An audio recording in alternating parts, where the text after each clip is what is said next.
architectural design with lean lines and functional curves. His priority was the strength of the architecture, focusing on austerity and focus and function. Alejandro V. Locsin was a remarkable architect who designed numerous structures, including residential and commercial buildings, churches, government offices, and hotels. Locsin blended modern architecture harmoniously with a climate of Southeast Asia and traditional Filipino style. Juan F. Nakpil, 1899 to 1986, was an architect, teacher, and community leader named a national artist for architecture in 1973. He is considered one of the pioneers of modern Philippines architecture and was known as the Dean of Filipino Architect. Ildefonso P. Santos, known as the father of the Philippines landscape architecture, who was named a national artist for architecture in 2006. He pioneered landscape architecture in the Philippines, creating parks, plazas, gardens, and outdoor settings that enhance Filipino life. Santos introduced a new concept of outdoors shopping with landscape walks, fountain, and sculpture in the Makati Commercial Center. Jose Maria V. Zaragoza was named a national artist for architecture in 2014. He is known for modern edifices that address spiritual and secular requirements, with his name synonymous with modern ecclesiastical architecture. Zaragoza's design include churches, office buildings, hotels, hospitals, and residences, demonstrating his versatility, vers- versatility and mystery.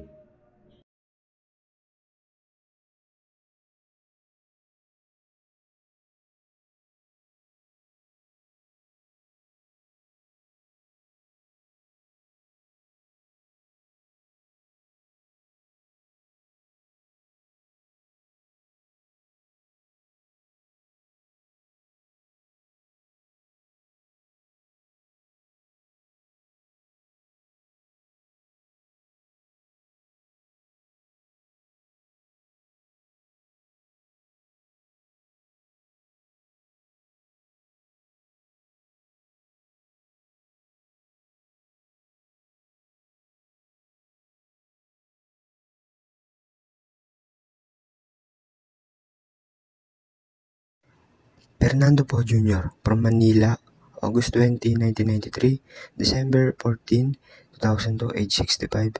National artist for film, nature of work, actor, director, writer, and producer. Outstanding work ang Provinciano, Partida, and Panday. Eddie S. Romero from Dumaguete City, born July 7, 1924. May 28, 2013, age 88, national artist for cinema 2003. Nature of work, screenwriter, film director, and producer. Outstanding work, Ganito Kami Noon, Paano Kayo Ngayon, No Limitangere, and Aguilar. Kidlat Tahimik from Baguio City, born October 3, 1942, age 82, national artist of film 2018. Nature of work, filmmaking and architecture. Outstanding work, Perfume, Nightmare, Balikbayan, Memory of Overdevelopment Redux. Marilu Diaz Abaya from Quezon City, born March 30, 1955, October 8, 2012, age 57, national artist for cinema 2022. Nature of work, director and screenwriter. Outstanding work, Muroami and Sa Pusod ng Dagat. Nora Honor from Iriga City, May 21, 1953, April 16, 2025, age 71. National Artist of Film and Broadcast Arts 2022. Nature of work, actress, producer, and singer. Outstanding work, Bakit May Kahapon Pa, The Wove, and Naglalayag. Ricky Lee from Dahit, Camarines Norte, March 19, 1948, age 77. National Artist, Film and Broadcast Arts 2022. Nature of work, screenwriter, journalist, and playwright. Outstanding work, Himala, Brutal, Jose Rizal. Fernando Amorsolo from Paco, Manila, born May 30, 1892, April 24, 1972, age 79, national artist for visual arts. Nature of work, portalist and painter of rural Philippine landscape. Outstanding work, Planting Rice, The Mestiza, El Ciego. Hernando Arco Campo from Manila City, born April 28, 1911, December 28, 1978, age 67. National Artist for Visual Arts, 1991. Nature of work, abstract painting, outstanding work, Genesis Calvary, Ina ng Balon, Islam Dwellers. Benedicto Cabrera, from Malabon City, born April 10, 1942, age 83, National Artist for Visual Arts 2006, Nature of Work, Philippine Painter, Outstanding Work, Sabel Series, Larawan Series, Maker Vendor, Diwata Series. Carlos Botong Francisco, from Agono Rizal, born November 4, 1912, March 31, 1969, National Artist for Painting 1973, Nature of Work, Filipino Mural Painter, Outstanding Work, The First Mass at Limasawa, Bayanihan, Magpupukot. Cesar Legaspi, from Tondo, Manila, born April 2, 1917, April 7, 1994, age 77, National Artist for Visual Arts 1990, Nature of Work, Filipino Artist, Outstanding Work, Sea of Gold, Ritual, Abstract, Chao Pia River. Next is Abdul Marie Asia Imaw, born January 14, 1936 and died December 16, 2014 at the age of 78. Province is from Sulu, Mindanao, and nature of work he is sculptor, painter, photographer, ceramist, and filmmaker. Cultural research and writer, and awarded the National Artist for Visual Arts in 2006. Here's one of Abdul Marie Asia Imaw's signature Sarimanok artworks, an outstanding piece capturing his celebrated style and signature motifs. And next is Guillermo E. Tolentino, born July 24, 1890 and died July 12, 1976 at the age of 85. And his province is from Malolos, Bulacan. And nature of work, he is sculptor, educator, public monuments, medal, seal design, and awarded the National Artist for Sculpture 1973. The Bonifacio Monument, one of the Tolentino's enduring masterpiece, this monumental sculpture marked his early acclaim and contribute to his prestigious awards. Next is Arturo Rogerio de Mayuga Laz, born November 20, 1926, died May 26, 2021 at the age of 94 in the province of Manila. And then nature of work, he is printmaker, sculptor, designer, and art administrator, and awarded the National Artist for Visual Arts 1997. One of his outstanding artwork is the titled Gondel Ventures 1952 to 1954. This painting is an example of Arturo, modernist style and his exploration of local scenes and everyday life in the Philippines. Next is Federico Aguilar Alcuaz, born June 6, 1932, died February 2, 2011 at the age of 78, province Santa Ana, Manila. Nature of work, he is a painter, sculptor, and mixed media artist, and awarded National Artist for Visual Arts in 2009. One of his outstanding artwork is titled Sunset in Intramuros 1979. This painting captures a serene yet vibrant cityscape, reflective of Alcuaz's Cubist-inspired style and his fascination with city landscape. And the next is Napoleon Veloso Abueva, known as the father of modern Philippine sculpture, born in January 26, 1930 and died February 16, 2018 at the age of 88, from Tagbiliran City, Bohol, and his nature of work is sculptor and awarded the National Artist for Sculpture 1976. And one of his famous artwork, the titled Kaganapan, is a marble sculpture depicting a pregnant woman, symbolizing the female reproductive function and the strength of the Filipino family. And next is Jerry Elizalde Navarro, born May 22, 1924 and died June 10, 1999 at the age of 79. And his province is from San Jose Antique, and his nature of work, he is a painter and sculptor and awarded the National Artist for Painting 1999. And one of the outstanding work is his homage to Dodgy Laurel, the subject being a car racing champion who lost his life in an international sports event. Next is Francisco Coching, born January 29, 1919 and died September 1, 1998 at the age of 78. Province, Rizal Province, and his nature of work, he is a writer and illustrator, and awarded the National Artist for Visual Arts in 2014. And one of his outstanding artwork, a graphic novel, the title Ang Barbaro, or in English, The Barbarian. This graphic novel shows dutiful, honest, and hardworking peasant. And next is Victorio Candido Idades, born December 23, 1895 and died March 7, 1985 at the age of 89. and his province is from Dagupan, Pangasinan. In nature of work, he is a painter and awarded the National Artist for Painting 1976. Here's one of his outstanding artwork, the Sketch 1927, or also known as The Artist and His Model. It shows a painter in academic attire sketching a reclining woman with a standing man observing. The next one is Ang Kyoko, born March 1, 1831 and died May 9, 2005 at the age of 74, in the province of Davao, Mindanao. And his nature of work, he is a painter and awarded the National Artist for Visual Arts in 2001. And one of his outstanding artwork, the titled Men at Work, it symbolized the painting powerful imaginary of muscular figures engaged in work is meant to embody the strength of dedication to the Filipino labor force. And next is Jose Tanig Joya, born June 3, 1931 and died May 11, 1995 at the age of 63, the province of Manila, Philippines. And his nature of work, he is a pioneer, an expressionist painter, and awarded the National Artist for Visual Arts in 2003. And one of his outstanding artwork, the title Grenadine Arabesque, it symbolized some see the yellow as representing the sun and harvest, while the texture and brush strokes might evoke feelings of heat, energy, and natural world. And next is Vicente Manansala, born January 22, 1910 and died August 22, 1981 at the age of 71, in the province from Macabebe, Pampanga. And his nature of work, he is a painter, pioneer, and awarded the National Artist for Painting in 1981. And one of his outstanding artwork was the title Pounding Rice 1979. It symbolized the effects of a group farm women engaged in traditional Filipino process of pounding rice, a crucial step in food preparation.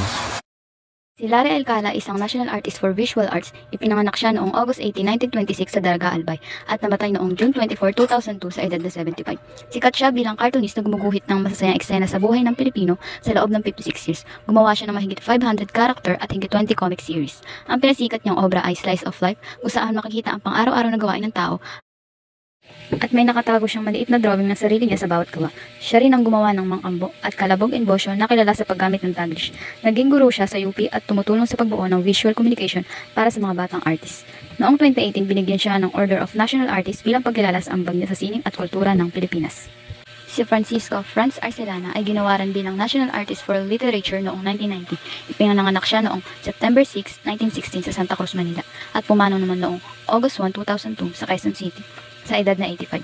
Isa siya sa kilalang manunulat ng maikling kwento, tula at sanaysay. Tinagurian siyang ama ng makabagong maikling kwento sa Ingles sa Pilipinas dahil ginawa niyang mas maganda at mas makata ang estilo nito. Kabilang sa mga sikat niyang kwento ang The Flowers of May, Divide by Two, The Mats, Trilogy of the Turtles at The Wing of Madness. Bilang guro sa University of the Philippines, marami siyang naturuang kabataang manunulat at siya rin ang nagtayo ng Creative Writing Center. Si Edith El Tiempo ay kinilala bilang National Artist for Literature noong 1999. Ipinanganak siya noong April 22, 1919 sa Bayambong, Nueva Vizcaya at pumanaw noong August 21, 2011 sa Dumaguete City sa edad na 92. Isa siyang mahusay na manunulat ng poems, short stories, novels at literary criticism. Kilala siya sa marino at magandang writing style sa English. Ilan sa mga sikat niyang tula ay Bonsai, Lament for the Littlest Fellow at The Little Marmoset. Sa kanyang mga nobela, kabilang ang A Blade of Fern, His Native Coast at The Alien Corn. Sumulat din siya ng maraming poetry collections gaya ng Tracts of Babylon at The Charmer's Box. Bilang guro, kasama ang kanyang asawa na si Edilberto Tiempo, tinatag nila ang Silliman National Writers Workshop noong 1962. Ang pinakauna at pinaka-respected na creative writing workshop sa Asia. Ang kanyang award bilang national artist ay pagkilala sa kanyang malaking ambag sa Philippine literature. Si Benvenido Lumbera ay pinanganak noong April 11, 1932 sa Lipa, Batangas. Isa siyang poet, librettist at scholar na gumagamit ng English, Tagalog at Filipino para ipakita ang kultura at kasaysayan ng Pilipinas. Nagtapos siya ng journalism sa University of Santo Tomas at kumuha ng master's at PhD sa comparative literature sa Indiana University, USA. Sikat siya sa kanyang mga poetry collection gaya ng Likhang Dila, Likhang Diwa, Balaybay at sa mga librettos ng musical tulad ng Lolo Mitangere, Hibig at Himagsik ni na Victoria Lactau. Bilang guro at manunulat, pinalaganap niya ang Filipino language at literature sa buong bansa. Noong 2006, ginawaran siya bilang National Artist for Literature bilang pagkilala sa kanyang kontribusyon sa sining at kultura ng Pilipinas. Si Nestor Vicente Madali Gonzales o NVM Gonzales ay ipinanganak noong September 8, 1915 sa Romblon at lumaki sa Mindoro. Kahit hindi siya nakapagtapos ng college, naging isa siya sa pinakarespetadong manunulat sa Pilipinas. Isa siyang novelist, essayist, poet at teacher na nagsulat tungkol sa buhay, pangarap at hirap ng mga ordinaryong Pilipino. Ilan sa kanyang kilalang gawa ay The Winds of April, The Bamboo Dancers, Their Bed of Salt, and Other Stories at Work on the Mountain. Noong 1997, pinarangalan siya bilang National Artist for Literature. Si Virgilio S. Almario, na kilala rin sa pen name na Rio Alma, ay pinanganak noong March 9, 1944 sa Camias, San Miguel, Bulacan. Isa siyang makata, literary critic, translator at guro na nag-ambag ng malaki sa panitikan at kultura ng Pilipinas. Sa kanyang mga tula, pinagsama-sama niya ang tradisyonal na anyo ng panuluan at makabagong estilo para mas mailapit sa bagong henerasyon. Ilan sa kanyang kilalang gawa ay Makinasyon, Peregrinasyon at trilogy ng Doktrinang Anak Pawis, mga retrato at rekwerdo at muli sa kadun. Si Cirilio F. Bautista ay pinanganak noong July 9, 1941 sa Manila. Nag-aral siya ng literature sa University of Santo Tomas at kumuha ng master at doctorate sa De La Salle University. Isa siyang makata, novelist, literary critic at guro. Noong 2014, ginawaran siya bilang National Artist for Literature. Kilala siya sa The Trilogy of St. Lazarus, tulad ng The Archipelago at Sunlight on Broken Stones. Iniwan niya ang malaking ambag sa panitikan ng Pilipinas bago siya pumanaw noong 2018. Si Nico Mendez Nick Joaquin ay ipinanganak noong May 4, 1917 sa Paco, Manila. Bata pa lang siya, mahilig na siyang magbasa at magsulat. At doon nagsimula ang kanyang journey bilang isang writer. Nag-aral siya sa St. Albert's College sa Hong Kong, pero bumalik ng Pilipinas noong World War II at naging journalist at editor. Isa siyang kilalang journalist, historian, playwright at fictionist noong 1976. Ginawa rin siya bilang National Artist for Literature. Kabilang sa mga katanyag na obra, ang nobelang The Woman Who Had Two Navels, na tumatalakay sa identity crisis ng mga Pilipino matapos ang digmaan. Isang obra din ang A Portrait of the Artist as Filipino na tinaguro ang National Play ng Pilipinas. Kilala rin siya sa kanyang short stories tulad ng Mayday Eve at Guardia de Honor. Si Nick Joaquin ay pumanaw noong April 29, 2004 sa edad na 86, pero nanatiling buhay ang kanyang mga akda bilang simbolo ng yaman ng panitikang Pilipino. Si Amado V. Hernandez ay pinak noong September 13, 1903 sa Tondo, Manila. Isa siyang writer, journalist at labor leader na lumalaban para sa mga karapatan ng mga manggagawa. Noong 1973, ginawa rin siya bilang National Artist for Literature. Ang kanyang mga obra ay nagpapakita ng laban ng mga mahihirap at ng working class. Kabilang dito ang nobelang Mga Ibong Mandaragit na tungkol sa katiwalian at social injustice at Luha ng Buhayan na nagkukwento ng magsasakang lumalaban sa mga sakim na lander. Habang nakakulong siya, naisulat din niya ang isang Dipang Langit, isang koleksyon ng tula na nagpapakita ng kanyang pag-asa at tapang. Hanggang ngayon, si Armando V. Hernandez ay kinikilala hindi lang bilang mahusay na manulat, kundi bilang tinig ng mga Pilipinong lumalaban para sa hustisya. Si Lazaro Francisco ay pinanganak noong February 22, 1898 sa Cabanatuan, Nueva Ecija. Tinawag siyang Master of the Tagalog Novel dahil sa kanyang malinaw na pagsusulat sa mga kwento tungkol sa buhay ng mga magsasaka at social issues. Noong 2009, ginawa rin siya ng National Artist for Literature. Ilan sa kanyang pinakamahalagang obra ay ang Maganda Pa ang Daigdig at Daluyong, na parehong tumatalakay sa laban para sa lupa at hustisya. Sumulat din siya ng Ama at Bayang Nagpatawakal na nagpapakita ng buhay ng pamilyang Pilipino at epekto ng kolonisasyon. Bilang manunulat, ginamit niya ang kanyang talento para ipaglaban ang karapatan ng mga Pilipino at para itaas ang wikang Filipino. Si Francisco Sionel Jose ay pinanganak noong December 3, 1924 sa Rosales, Pangasinan. Nag-aral siya sa University of Santo Tomas at naging journalist, novelist at publisher noong 2001.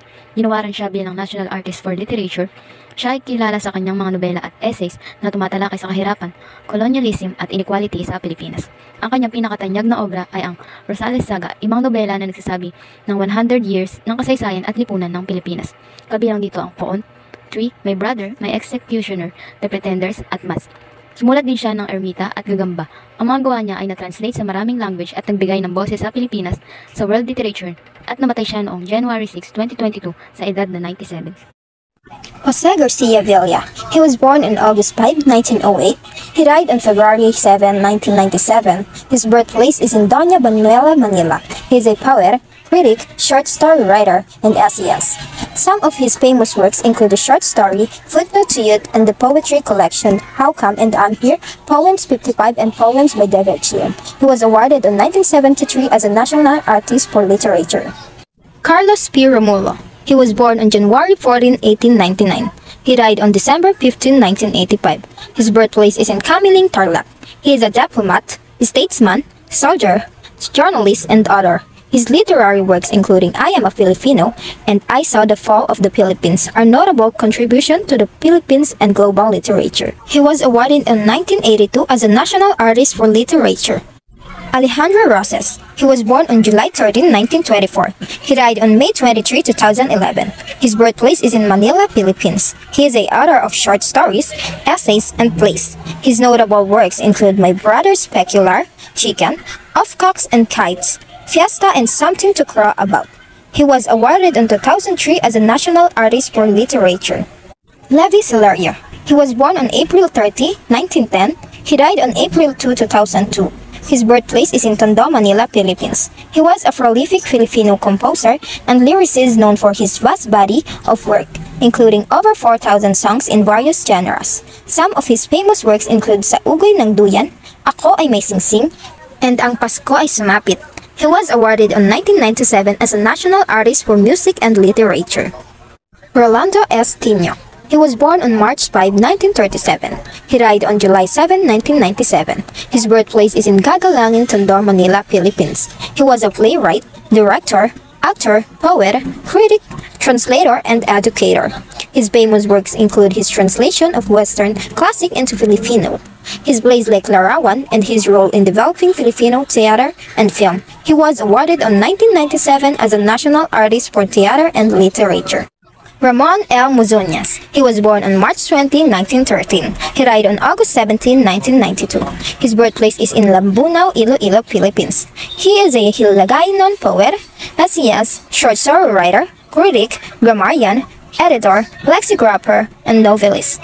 Some of his famous work are Sri Bishaya, Malala Nga Gutom, Babae Batok sa Kalibutan, Ang Gugmasang Gugmang Bayaran, Si Tamblot, and Margo sa Tubig. He was awarded in 2018 as a National Artist for Literature. Jimeno H. Abad. He was born on February 5, 1939. His birthplace is in Santa Ana, Manila, Philippines. He is a poet, literary critic, editor, essayist, and educator. Some of his most famous work include the poetry collection Choice, Imagination Way, In Another Light, In Ordinary Time, and The Space Between. He was awarded in 2022 as a National Artist for Literature. Russell B. Harris. He was born on September 4, 1943. His birthplace is in Polanco, Zamboanga del Norte, Philippines. He is a prolific writer, essayist, and fictionist, as well as a scholar and cultural historian. His notable books include Origins and Rise of the Filipino Novel, Theater in Society, Society in Theater, The Man Who Would Be the President, House of Memory, Waiting for My Young Makiling, Brains of the Nation, and Isabella's Archive. He was awarded in 2018 as a National Artist for Literature. Ramon Valera. He was born on August 31, 1912. He died on May 25, 1972. His birthplace is in San Juan, Rizal, Philippines. He is a fashion designer, particularly known for his work on the terno, a traditional Filipino garment. He constructed the terno's butterfly sleeves, giving them a solid built-in but hidden support. He was awarded in 2006 as a National Artist for Fashion Design. Salvacion Lim Higgins. She was born on January 28, 1920. She died on September 15, 1919. Her birthplace is in Legazpi, Albay, Philippines. She is a fashion designer known for her haute couture designs that modernize the traditional Filipino terno. Her notable works include the iconic gray asymmetrical point terno and her innovative approach to bridal ternos, often featuring elaborate embellishment and overskirts. She was awarded in 2022 as a National Artist for Fashion Design. Salvador F. Bernal. He was born on January 7, 1945. His birthplace is in Dagupan, Luzon, Philippines. He died on October 26, 2011. He is a stage designer and theater educator. Some of his works are Raha Sulaiman, Abanico, La Traviata, Tumanig at Aniway, and Pagkahaba-haba man ang prosesyon sa simbahan din ang tuloy. He was awarded in 2003 as a National Artist for Theater and Design. Who is Francisca Reyes Aquino? Francisca Reyes Aquino was born on March 9, 1899, and she was known as the mother of Philippine dancing for her extensive research and documentation of Philippine folk dances. She played a crucial role in preserving and promoting these dances through education, publication, and performances, helping to establish them as a vital part of Filipino cultural heritage. Who is Ramon Ubusan? Ramon Ubusan was born on June 16, 1938. He was a Filipino dancer, choreographer, stage designer, and artistic director. Ubusan is credited for his work in promoting Philippine traditional dance and cultural work. Who is Alice Reyes? Alice Reyes was born on October 14, 1942. She is a visionary founder of Ballet Philippines. As a dancer, choreographer, teacher, and director, her work has helped establish dance as a professional career path in the country. Who is Leonor Orosa Goquinco? Leonora Rosa Goquinco was born on July 24, 1917. She is renowned as a mother of Philippine theater dance and the Dean of Filipino Performing Arts Critics for her pioneering work in balletic, folkloric, and Asian-influenced dance styles. Who is Lucrecia Reyes Urtula? Lucrecia Reyes Urtula was born on June 29, 1929. She was a Filipino choreographer, theater director, teacher, author, and researcher on ethnic dance. She was a founding director of the Bayanihan Philippine National Folk Dance Company and was named National Artist of the Philippines for Dance in 1988. Who is Agnes Locsin? Agnes Locsin was born on September 28, 1957. She is known for developing the neo-ethnic Filipino dance choreography, which is done by blending indigenous themes with Western classical and modern techniques. Among the works where she applied this choreography in Encantada, La Revolucion Filipina, Sayaw, Sabel, and the four-part Alay sa Puno series. Who is Carlos Quirino? Carlos Quirino was born on January 14, 1910. He is primarily known for his contribution as a Philippine biographer and historian. He is particularly recognized for writing one of the earliest biographies of Jose Rizal titled The Great Malayam. Beyond Rizal, his work span a wide range of Philippine history and culture, including studies of Bonifacio, Aguinaldo, and Philippine cartography, culinary arts, and biographies of prominent figures like Quezon and Magsaysay. He was also the first Filipino correspondent for United Press Institute, the first director of the Ayala Museum, and was later named as a national artist for historical literature in 1997. Who is Antonio Buenaventura? Antonio Buenaventura was born on May 4, 1904. He is a band conductor, composer, and educator. Not only created highly acclaimed compositions, but vastly contributed to invigorating Philippine music through his initiatives in various institutions. Who is Jose Maceda? Jose Maceda was born on January 31, 1917. He is renowned as a pioneering Filipino composer, musicologist, and ethnomusicologist, celebrated for his groundbreaking work in avant-garde music and his dedication to preserving and promoting Philippine traditional music. He is particularly known for incorporating indigenous Philippine instruments and sounds into his compositions, effectively liberating Philippine musical expression from a strictly European mold. Who is Lucrecia Rosas Casilag? Lucrecia Casilag was born on August 31, 1918. She is renowned for her contributions to Philippine music as a composer, pianist, educator, and cultural administrator. She is best known for blending indigenous Filipino instruments and musical styles with Western classical music. Who is Hernani Joson Cuenco? Hernani Joson Cuenco was born on May 10, 1936. He is a composer, film scorer, musical director, and music teacher. He was nailed as a national artist in music in 1999. His works embody a Filipino sense of musicality, and the classical sound of the Kundiman is evident in some of his ballads. Up to these days, his compositions are popular and well-loved. Lucio San Pedro Antonio, born on February 11, 1913, in Angono, Rizal, died in March 31, 2002. Nature of work, composer, conductor, and teacher. Outstanding work, he is a National Artist of the Philippines for Music in 1987, known for his contributions to the Philippine music including the popular song Ugoy Nanduyan. Next is Molina Francisco Feliciano, born on February 19, 1941 in Morong, Rizal, died on September 19, 2014 in Manila. Nature of work, he is a Filipino composer and conductor. He was known as an exponent of liturgical music. Outstanding work, he is a National Artist of the Philippines for Music in 2014. Some of his major works include Misa Mysterium and Sikhay sa Kabila ng Paalam. Next, Levi Celerio, born on April 30, 1910 in Tondo, Manila, died on April 2, 2002. Nature of work, he is a composer and lyricist.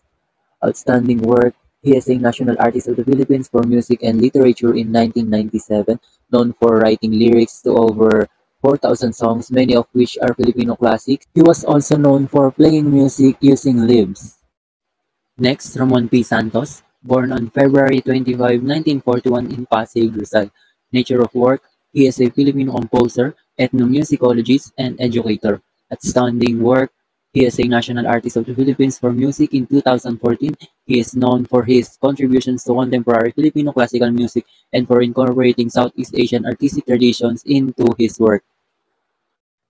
Next, Jovita Fuentes, born on February 15, 1895 in Capiz, died on August 7, 1978 in Manila. Nature of work, she is a Filipino soprano singer. Outstanding work, she is a national artist for music in 1976. She was the first Filipino international star in the world of opera and was known for her role as Shosho San in Puccini's Madame Butterfly. Next, Felipe Padilla de Leon, born on May 1, 1912 in Peñaranda, Nueva Ecija, died on December 5, 1992.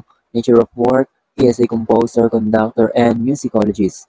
Outstanding work, he is a National Artist of the Philippines for Music in 1997, known for incorporating Filipino folk elements into his compositions such as Payapang Daigdig and Nasaan Ka Irog. Next, Andrea Veneracion, born on July 11, 1928 in Manila, Philippines and died on July 9, 2013 in Quezon City. Nature of work, she was a choral conductor, composer, arranger, and singer. Outstanding work, she was named National Artist for Music in 1999 under her direction. The Philippine Madrigal Singers won major awards in international choral competitions. Next, Honorata Atang de la Rama, born on January 11, 1902 in Tondo, Manila, died on July 11, 1991. Nature of work, she was a singer and actress. Outstanding work, she is a National Artist of the Philippines for Theater and Music in 1987, known as the Queen of Kundiman for her contributions to the traditional Filipino music. Next, Ryan Cayabyab, born on May 4, 1954 in Manila. Nature of work, he is a composer, conductor, and music arranger. Outstanding work, he is a National Artist of the Philippines for Music in 2018, known for his diverse compositions ranging from classical to popular music, including musicals and film scores. Last, Fides Cuyugan Asensio, born on August 1, 1931 in Lucena, Tayabas, Philippines. Nature of work, she is a coloratura, soprano, actress, director, librettist, translator, and teacher. Asensio is also known for writing opera librettos. Outstanding work, Fides Cuyugan Asensio was proclaimed National Artist for Music on June 11, 2002. She has been a leading performer and producer of opera in the Philippines since 1955. Si Daisy Ontivera Sabelana ay kinikilala bilang pambansang alagad ng sining para sa teatro noong 1999. Pinanganak siya noong January 26, 1917 sa Roas City, Capiz, at pumanaw noong May 12, 2013 at the age of 96 years old. Siya ay isang aktres at direktor at co-founder ng Barangay Theater Guild na nagtaguyod ng makabagong dula sa radyo, telebisyon at entablado. Kabilang sa kanyang mga natatanging gawa ang mga produksyon ng Portrait of the Artist as Filipino at ang kanyang pamumuno sa Barangay Theater Guild. Si Rolando S. Tino ay pambansang alagad ng sining para sa teatro at panitikan noong 1997. Siya ay pinanganak noong March 5, 1937 sa Tondo, Maynila at pumanaw noong July 7, 1997 at the age of 60 years old. Isa siya sa mandudula, direktor, aktor, makata, guro, kritiko at tagasalin, itinatag at pinamunuan ng Ateneo Experimental Theater at namuno rin sa Teatro Pilipino. Kabilang sa mga kanyang natatanging ambag ang pagbuhay sa sarswela, pagtatanghal ng mga klasikong dula, mga aklat ng tula gaya ng Sitsit sa Kuliglig at Dunong-Dunungan at ang larangan sa musikal. Si Wilfredo Maguerero ay ginawaran bilang pambansang alagad ng sining para sa teatro noong 1997. Siya ay pinanganak noong January 22, 1910 sa Maynila at pumanaw noong April 28, 1995. Isa siyang mandudula at guro, naging long-time director ng UP Dramatic Club at nagtatag ng UP Mobile Theater na naglibot sa buong bansa. Alin sa kanyang tanyag na dula ay Wanted at Chaperon, Three Rats at The Forsaken House. Salvador F. Bernal ay pambansang alagad ng sining para sa disenyong panteatro noong 2003. Ipinanganak siya noong January 7, 1945 at pumanaw noong Oktubre 26, 2011. Siya ay kinikilalang pionero ng production design sa Pilipinas. Nakalikha ng higit 300 set at costumes design para sa teatro, sayaw, opera at pelikula. Severino Montano ay ginawaran bilang pambansang alagad ng sining para sa teatro noong 2001. Siya ay pinanganak noong January 3, 1915 sa Ilocos Norte at pumanaw noong December 12, 1980. Isa siyang mandudula, direktor at aktor na nag-institusyon ng tinatawag na Legitimate Theater. Itinatag niya ang Arena Theater sa Philippine Normal College at nagpasimula ng graduate program sa dula at Arena Theater Playwriting Contest. Lamberto Villamellana ay pambansang alagad ng sining para sa teatro at pelikula noong 1976. Siya ay pinanganak noong February 12, 1915 sa Bundok Mountain Province at pumanaw noong April 25, 1991. Isang direktor sa teatro at pelikula. Siya rin ang co-founder ng Barangay Theater Guild kasama si Daisy Abelana. Kabilang sa kanyang mga obra ang mga pelikulang Anak Danita noong 1956 at Badyo noong 1957. Amelia La Peña Bonifacio, kilala rin bilang Tita Amel, ay pambansang alagad ng sining para sa teatro noong 2018. Ipinanganak siya noong April 4, 1930 sa Quezon City. Kinikilala siya bilang Grand Dame of Southeast Asian Children's Theater at siya ang nagtatag ng teatro mulat ng Pilipinas. Kilala siya sa kanyang mga obra tulad ng Puppet Passion, Abadeha, Ang Paglalakbay ni Sisa, Isang Kyogen sa Pitil at 6 na Dulang Pilipinas sa mga bata. Tony Mabesa ay pambansang alagad ng sining para sa teatro noong 2022. Pinanganak siya noong January 27, 1935 sa Laguna at pumanaw noong October 4, 2019. Isang direktor, aktor at guro, itinatag niya ang Dulang UP noong 1976 at UP Playwrights Theater. Kilala siya bilang Lion of the Theater at sa kanyang dekadang pagkubog sa kurikulum at praktika ng teatro sa UP at MIT at sa pagtataguyod ng mga orihinal na dula at klasiko.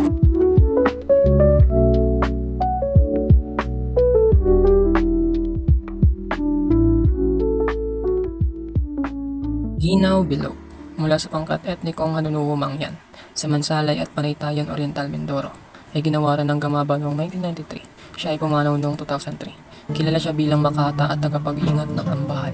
Isang anyo ng tula ng Mangyan na may 7 pantig bawat linya at ng surat Mangyan.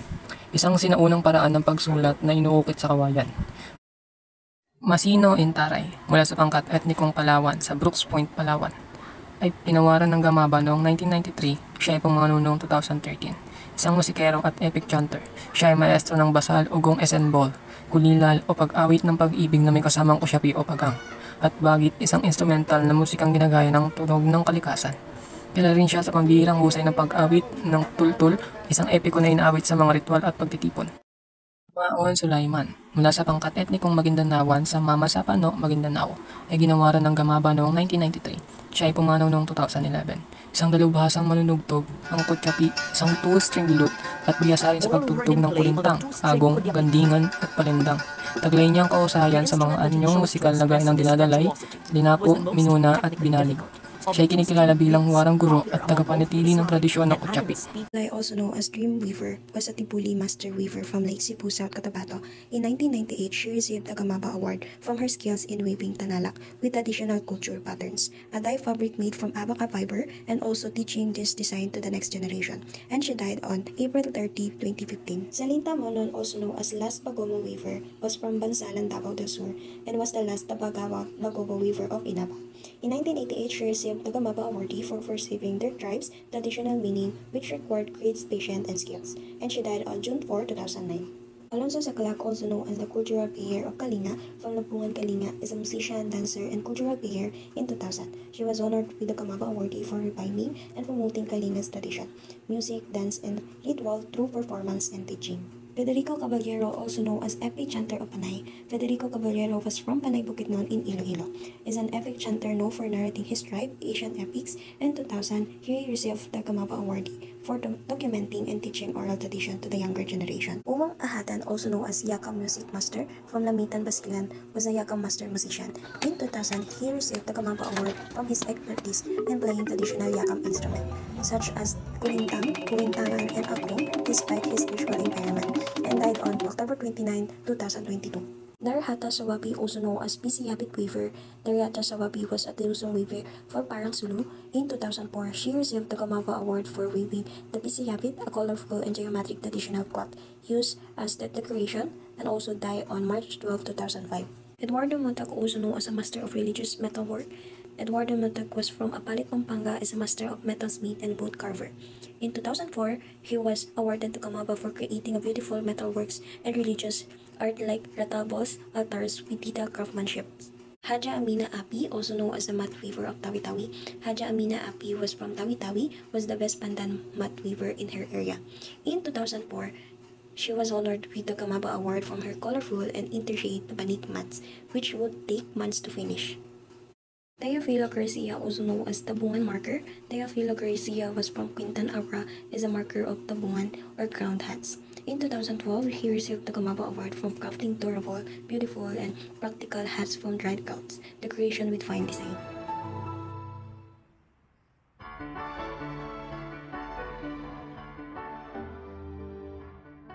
Magdanala Camayo, also known as Inabel Weaver of Ilocos. Magdanala Camayo was from Ilocos Norte, is a master of weaver of Inabel. In 2012, she was recognized with the Gamaba Award from her traditional design such as Minacol, Pusikos, and Sinansabong, which she passes to the youth. Ambalang Ausalin, also known as Yakan Textile Weaver. Ambangan Ausalin was from Lamitan. Basilan was a Yakan Master Weaver. In 2006, she received the Gamaba Award for her skills in weaving traditional Yakan textile like sinaluan and siputangan, no further complex and colorful designs.